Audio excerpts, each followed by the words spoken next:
Hello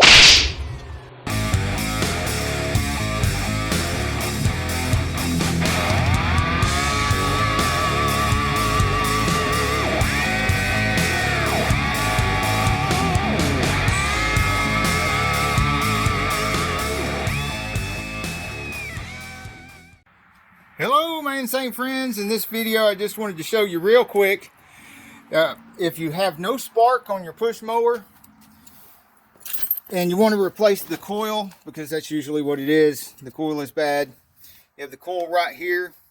There's two bolts that hold it down. They're in slotted holes. This one happens to be 1/4 inch heads. The 8mm heads to hold the engine cover, which looks like this on there. To find out that it had no spark, of course I pulled the spark plug out, which makes it really easy to turn the engine and make it coast. I put the spark plug in the end, laid it up here to where the side of the spark plug would ground. Give it a good tug, let it coast, and watch for spark. There was no spark. Now of course that could mean a bad spark plug, but chances are in this case it was the coil, which it turned out to be. Yes, the coil.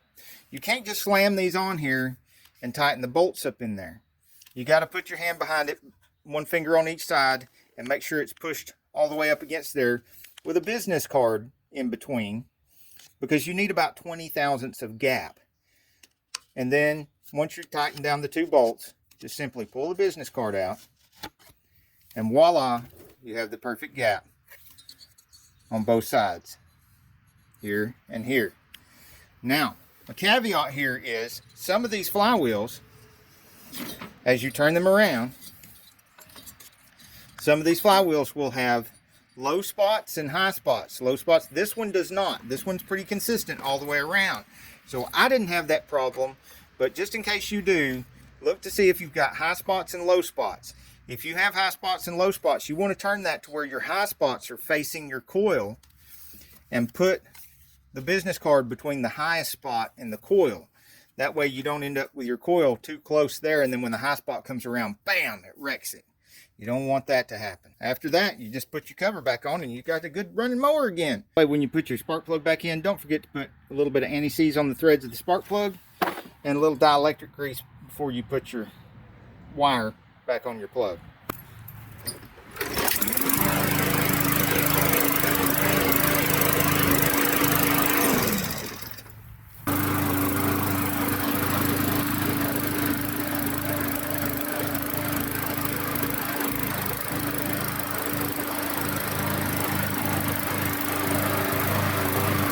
Hey, if you like this video, we got a whole lot more. We got tool reviews, we've got repair videos, we've got show car videos, hot rods, mod rods, you name it. If it's got wheels on it and an engine, it's probably on this channel. So subscribe, like, and binge watch Saneauto. Binge watch Saneauto.